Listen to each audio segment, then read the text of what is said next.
Hello student, welcome to वास classes. जैसा कि आप जानते हैं, हम इस चैनल पर सिविल सर्विस की प्रिपरेशन से संबंधित मुद्दों पर चर्चा करते हैं। लास्ट वीडियो में हमने यूपीपीसीएस प्रीलिम्स, जीएस पेपर 1 2016 के पॉलिटी सेक्शन को डिस्कशन किया था। आज हम यूपीपीसीएस प्रीलिम्स जीएस पेपर 1 2015 के पॉलिटी सेक्शन को डिस्कशन करने जा रहे हैं। क्वेश्चन नंबर 56 क्या पूछ रहे हैं?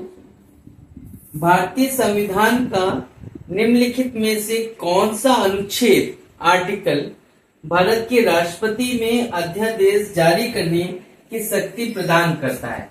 यहाँ पे तीन चीजें हैं जो आपको पॉइंट आउट करनी है। एक तो राष्ट्रपति, एक अध्यादेश और एक आर्टिकल्स।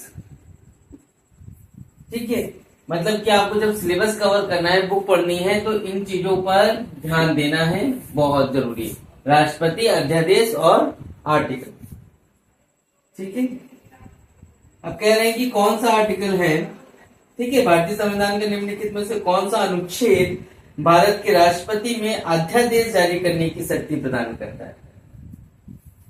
ए article 74, B article 78, C article 123 और डी आर्टिकल 124(2). तो आपको ये सारे आर्टिकल भी पढ़ने। ठीक है, केवल सही या गलत नहीं देखना है हम लोगों को। क्वेश्चन नंबर 57 क्या पूछ रहे हैं? दो सूचियां दी गई हैं, सूची 1 और सूची 2।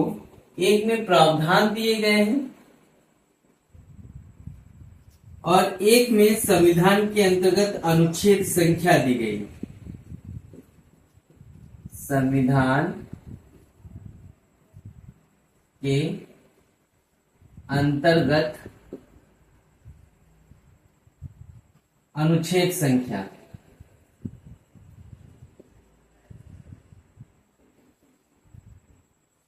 ठीक है, तो प्रावधान क्या है? प्रावधान है ए, विधि के सम्मुख समानता। विधि मीन्स लॉ, विधि के सम्मुख समानता। आर्टिकल 42, कार्य करने का अधिकार।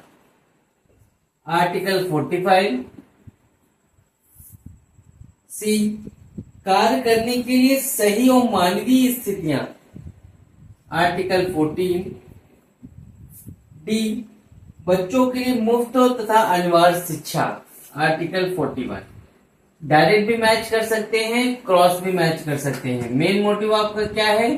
इन आर्टिकलों को पढ़ना है आपको पहले ठीक से, आंसर आपको अपने आप पता चल जाएगा। और एक क्वेश्चन है सॉल्व होगा इस चीज, इस तरीके से पढ़ने से बहुत सारे क्वेश्चन सॉल्व हो जाएंगे। और ये सारी चीजें ऐसा नहीं कि आपको यहाँ पे मैं डिस्कस कर रहा हूँ तो वही टॉपिक उठा के आपको बस वही पढ़ लेना है, ऐसा नहीं करना है। आपको एक सीक्वेंस से पढ़ना है, स्टार्टिंग से। सबसे पहले क्या चीज आ रही है, आपने टॉपिक उठाया, कोई चैप्टर उठाया, उसमें से वो पॉइंट टॉपिक्स ढूंढिए जो हम लोग यहाँ पे डिस्कस कर चुके हैं। ठीक है, फिर उसे पढ़िए। ये नहीं कि कहीं से भी बीच से बुक आपने बीच से खोल दिया और कोई भी टॉपिक उठा लिया कि हाँ ये आया था, बस ये डिस्कस कर लेना है, यही हमको पढ़ लेना है। नहीं, सीक्वेंस से पढ़िएगा। नेक्स्ट क्वेश्चन, मतलब कि पहले आर्टिकल 1, 2, 3, 4 इस तरीके से, और उन्हीं आर्टिकल को पढ़िएगा जो कि अक्सर पूछे जाते हैं। सबसे पहले हमारा यही तरीका होना चाहिए। जैसे मैंने बोला था ना कि एक सिलेबस की एक सर्कमफ्रेंस बनाइए। ठीक है, इससे बाहर आपको फिलहाल नहीं जाना जब तक कि सर्कमफ्रेंस के अंदर के मैटर सारे क्लियर नहीं हो जाते। ठीक, नेक्स्ट क्वेश्चन, राज्य वित्त आयोग के संबंध में निम्नलिखित कथनों में से कौन सा सही है? क्वेश्चन नंबर 58, राज्य वित्त आयोग कौन सा कथन सही है? ठीक है, ए या अनौपचारिक संस्था है, बी या एक संवैधानिक संस्था है, सी या एक प्रशासनिक संस्था है, या डी उपरोक्त में से कोई नहीं। तो आप बेहतर समझ पाएंगे, पहले आपको राज्य वित्त आयोग पढ़ना है। ठीक है, और इसका मतलब ये नहीं कि केवल आंसर देख ले कि हाँ ये संवैधानिक संस्था है। ठीक है, नहीं, आपको जो ऑप्शन में पूछे जा रहे हैं अनौपचारिक संस्था है ये भी पढ़ना है कि ये क्या होती है, संवैधानिक संस्था है भी पढ़ना है क्या होती है, असंवैधानिक संस्थाएं क्या होती है ये भी पढ़ना है। ठीक है, या प्रशासनिक संस्थाएं क्या होती हैं ये भी पढ़ना है आपको। Next question number 59। हालांकि जो क्वेश्चन मैं पूछने जा रहा हूं आपसे वो इस तरह के क्वेश्चन बहुत कम आते हैं। निम्नलिखित में से कौन प्रथम जनजातीय लोकसभा अध्यक्ष थे? लोकसभा अध्यक्ष,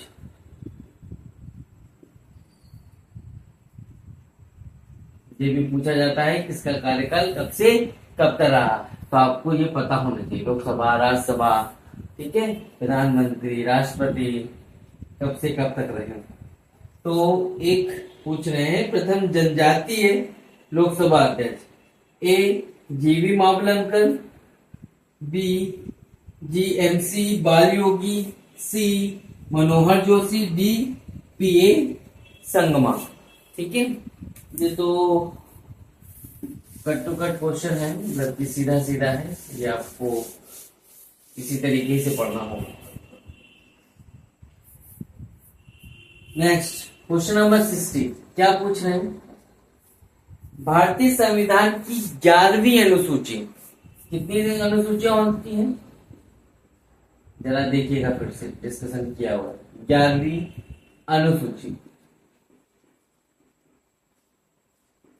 होप है अभी तक आप लोगों ने पढ़ ली होंगी सारी अनुसूचियां। भारतीय संविधान की 11वीं अनुसूची संबंधित है ए पंचायती राज से, बी नगर पालिका से, सी केंद्र राज्य संबंधों से, या डी उपरोक्त में से कोई नहीं। ठीक है, पढ़ना है क्या है?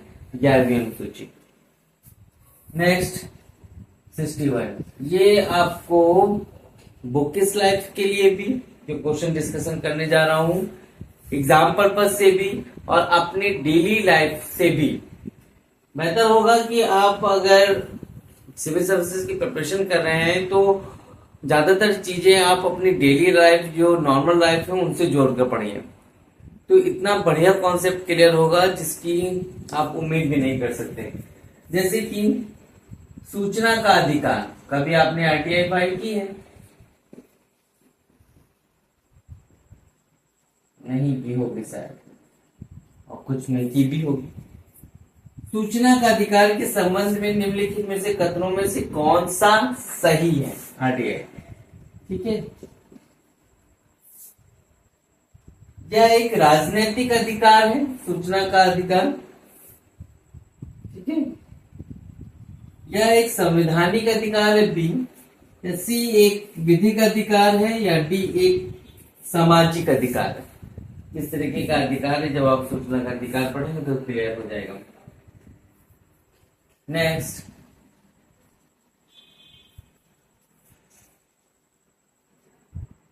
हालांकि रियल लाइफ काफी बड़ी है, ठीक है, ये बुकिश लाइफ बहुत ही लिमिटेड है, मगर इस चीजों का हमें रियल लाइफ में कहीं कहीं पे बहुत ही हेल्प मिल जाती है। ठीक है, और उस तरीके से देखा जाए केवल बुकिश पे डिपेंड करके आप रियल लाइफ जी ले तो इतना पॉसिबल नहीं है। ठीक है, क्वेश्चन नंबर 62, संसद के सदस्य की निर्भरताओं से संबंधित प्रश्न का विनिश्चय करते समय राष्ट्रपति निम्नलिखित में से किसकी राय प्राप्त करेगा? इंग्लिश में मैं बोल देता हूं, while deciding any question relating the disqualification of a member of parliament, the president shall obtain the opinion of Chief Justice of India. राष्ट्रपति किसकी राय लेगा? एक CJI chief justice of India, B election commission of India, D या C attorney general of India, या D speaker of Lok Sabha. ठीक है, भारत के मुख्य न्यायाधीश, भारत के मुख्य निर्वाचन आयुक्त या निर्वाचन आयोग, भारत के महान्यायवादी और लोकसभा के अध्यक्ष किससे लेकर आए? ठीक है, नेक्स्ट,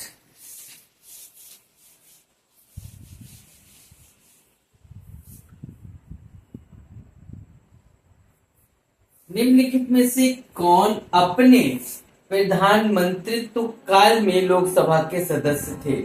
इंग्लिश में बोल देता हूं, काफी अच्छा क्वेश्चन है। Who among the following was the member of Lok Sabha during his prime ministership? ठीक है, कभी कभी इसी तरह के क्वेश्चन आ जाते हैं, हिंदी में ना आपको समझ में आए मैं क्या बोल रहा हूँ, इंग्लिश में समझ में आ जाएगा, या इंग्लिश में ना समझ में आए तो हिंदी में समझ में आ जाएगा। ठीक है, तो कौन प्रधानमंत्रित्व काल में लोकसभा के सदस्य थे? Question number 63, A Deve Gowda, B I K Gujral, C Chandrashekhar, D doctor Manmohan Singh. कौन प्रधानमंत्रित्व काल में लोकसभा सदस्य थे? नेक्स्ट क्वेश्चन 64, निम्नलिखित में से कौन उत्तर प्रदेश के चौथे राज्य वित्त आयोग का अध्यक्ष था? देखिए, चौथे राज्य वित्त आयोग, ये तो आप जब इसकी हिस्ट्री पढ़ोगे तभी समझ में आएगी। राज्य, अब इससे पहले देखिए इससे रिलेटेड क्वेश्चन आ चुका है और अभी और आएंगे। ठीक है, एक ही टॉपिक को लेकर कितने क्वेश्चन सॉल्व हो रहे हैं। चौथे राज्य वित्त आयोग का अध्यक्ष था A JL Bajaj, B SAT Rizvi, C TN Dhar, या डी अतुल गुप्ता। ठीक है, ये पढ़ेंगे राज्य वित्त आयोग, क्वेश्चन के आंसर अपने आप क्लियर हो जाएगा। नेक्स्ट क्वेश्चन, क्वेश्चन नंबर 65, भारतीय संविधान का अनुच्छेद 40 आर्टिकल 14 राज्य को सार्थक कदमों हेतु परामर्श देता है। ठीक है, किस तरीके से परामर्श देता है राज्य को? ए समान सिविल संहिता के संबंध में, बी ग्राम पंचायत के संगठन के संबंध में, सी नगर पालिकाओं के गठन के संबंध में, या डी कर्मकारों के लिए निर्वाह योग्य मजदूरी के संबंध में। ठीक है, तो पढ़िए आर्टिकल 14। ठीक है, नेक्स्ट क्वेश्चन नंबर 66, निम्नलिखित में से कौन पंचायतों की वित्तीय स्थिति का पुनराविलोकन करने के लिए वित्त आयोग का गठन करता है? कौन करता है? Who among the following constitute a finance commission to review the financial position of panchayat? ठीक है, कौन गठित करता है वित्तीय स्थिति का पुनरावलोकन करने के लिए? संबंधित राज्य के मुख्यमंत्री, ए संबंधित राज्य के वित्त मंत्री, बी संबंधित राज्य का राज्यपाल, सी या संबंधित राज्य का पंचायती राज मंत्री, डी। ठीक है, पंचायतों की वित्तीय स्थिति का पुनरावलोकन करने के लिए वित्त आयोग का गठन करता है कौन? क्वेश्चन नंबर 67,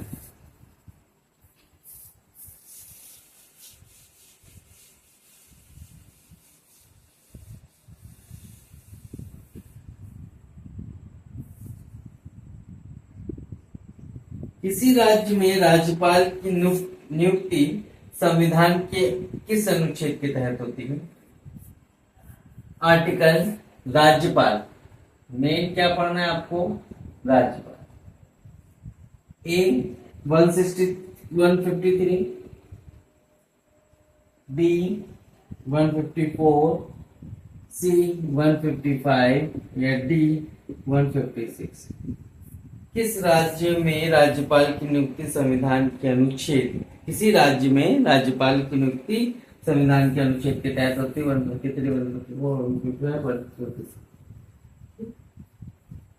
नेक्स्ट क्वेश्चन, निम्नलिखित में से क्वेश्चन नंबर 68, किसे भारत में स्थानीय स्वायत्त शासन का जनक माना जाता है? स्थानीय स्वायत्त शासन का जनक माना जाता है। भारत में स्थानीय स्वायत्त शासन का जनक माना जाता है। इसको मैं इंग्लिश में पढ़ देता हूं। क्या है question? Who among the following is considered to be father of local self-government in India? Okay. A. Lord Dalhousie, B. Lord Canning, C. Lord Curzon, D. Lord Ripon. Next question. Question number 69, कथन दिया हुआ है, कारण दिया हुआ है। कथन क्या है? अनुच्छेद 368 आर्टिकल 368 बहुत इंपॉर्टेंट है, के अंतर्गत संसद संविधान के किसी भाग में संशोधन कर सकती है। ठीक है। कारण, संसद भारत की जनता द्वारा निर्वाचित उच्चतम विधायी संस्था है। क्या ऐसा है? संसद भारत की जनता द्वारा निर्वाचित उच्चतम विधायी संस्था है, जो कि अनुच्छेद 368 के अंतर्गत संसद संविधान के किसी भी भाग में संशोधन कर सकती है। आर्टिकल 368 कवर करिए, सब क्लियर हो जाएगा।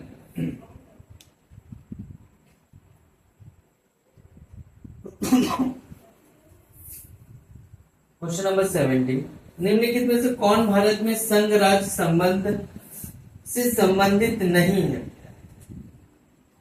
इससे रिलेटेड बहुत क्वेश्चन पूछे जाते हैं। संघ राज्य संबंध, संघ राज्य संबंध से संबंधित नहीं है। ए.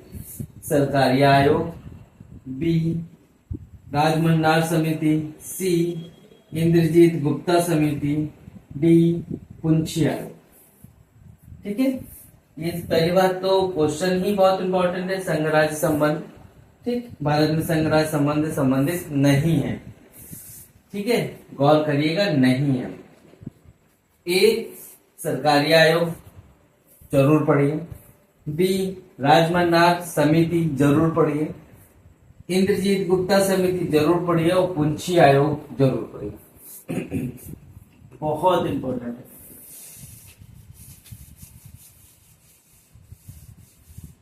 Next question, question number 71, Bharat के संविधान में उद्देशिका का विचार लिया गया है। उद्देशिका का विचार लिया गया है। सबसे पहले क्वेश्चन डिस्कशन करने से पहले, हमारे संविधान में कौन सी महत्वपूर्ण चीजें किसी अन्य देश या उसके संविधान से ली गई हैं, इसकी आप या तो लिस्ट डाउनलोड कर लीजिए या तो बुक वगैरह में भी मिल जाएगी। ठीक है, तो इस लिस्ट को कहीं ना कहीं आप अपने सामने टेबल में रख लीजिएगा या जिन कागजों को बार बार आप रटते हैं उनमें रख लीजिएगा।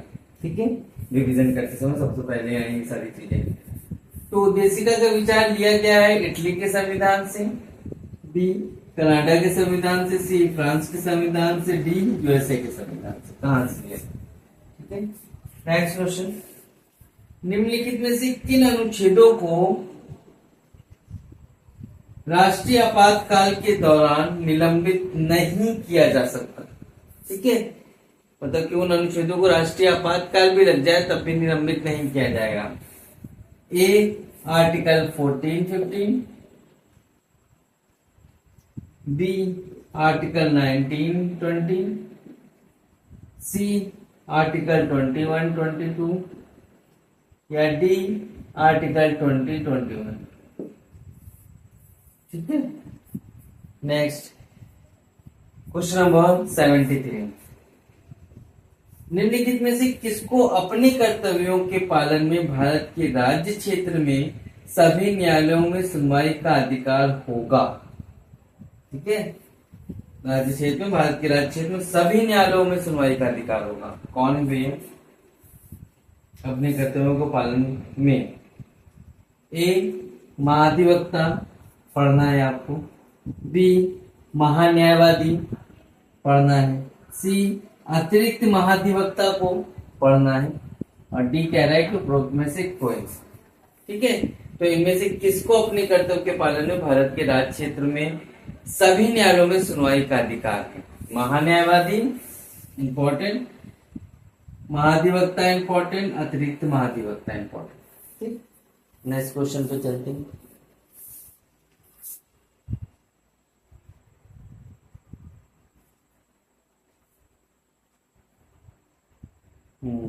क्या है question number 74।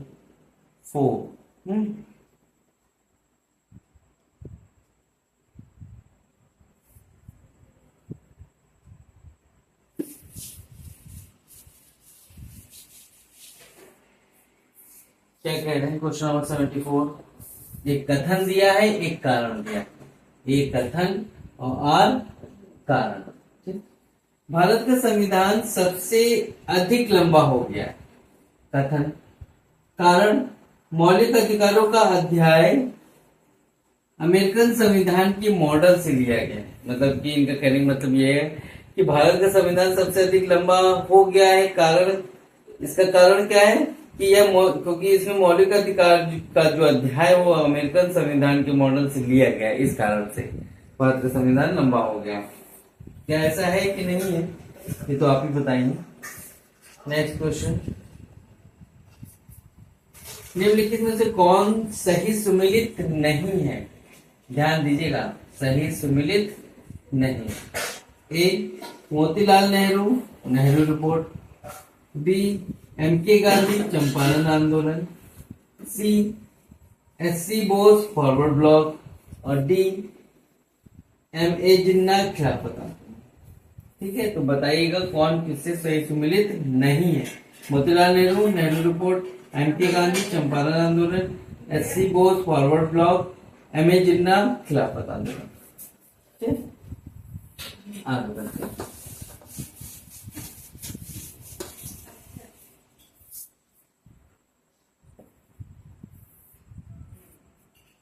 Question number 76, Bharat में नागरिकता की निम्नलिखित विशेषताओं में से कौन सी सही है?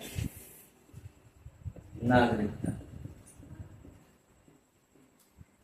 भारत में नागरिकता की निम्नलिखित विशेषताओं में से कौन सी सही है?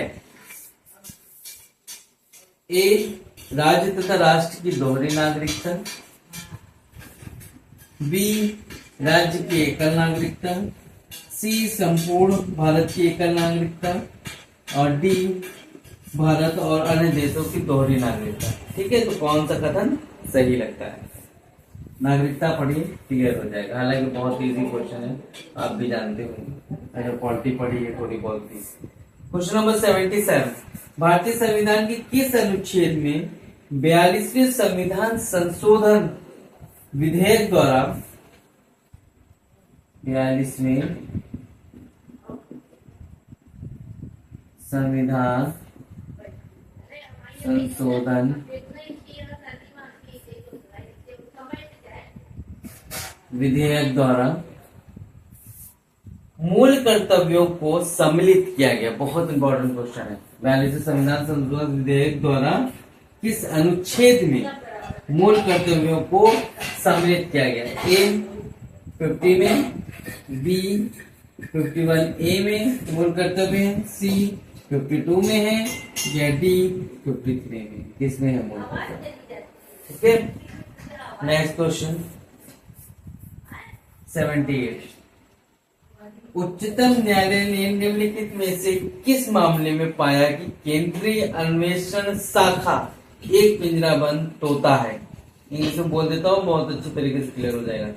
In which of the following case the Supreme Court observed that Central Bureau of Investigation (CBI) is a caged parrot. ठीक है। ए, रेलवे बोर्ड रिश्वत मामले में। बी, विनीत नारायणी बनाम भारत संघ में। सी, 2G स्पेक्ट्रम घोटालावाद में। और डी, कोयला आवंटन घोटालावाद में। ठीक है, किसमें? Next question. ये क्वेश्चन पहले बहुत आता था, हर एक पेपर में आपको मिल जाएगा। योजना आयोग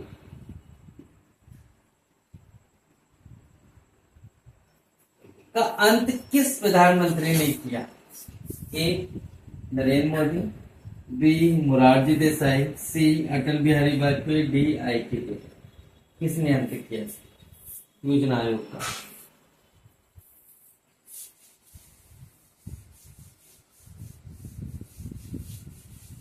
नेक्स्ट क्वेश्चन।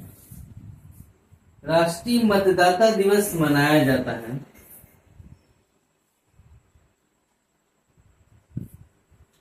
राष्ट्रीय मतदाता दिवस मनाया जाता है 15 जनवरी को। बी, 25 जनवरी को। सी, 15 फरवरी को। डी, 26 या 25 फरवरी को। ठीक है, 15 जनवरी, 25 जनवरी, 15 फरवरी और 25 फरवरी। हालांकि ये भी बहुत इजी क्वेश्चन है, इसको याद करना बहुत आसान है। एक महत्वपूर्ण तिथि है, उसी के ठीक पहले होता है। ठीक है। नेक्स्ट 81। एशिया की धुरी विदेश नीति की रणनीति है। एशिया की धुरी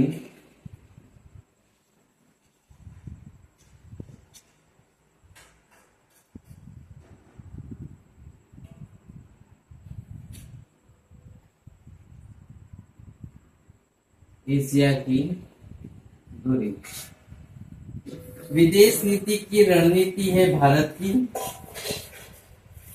बी, जापान की। सी, चीन की। और डी, यूएसए की। हालांकि ये क्वेश्चन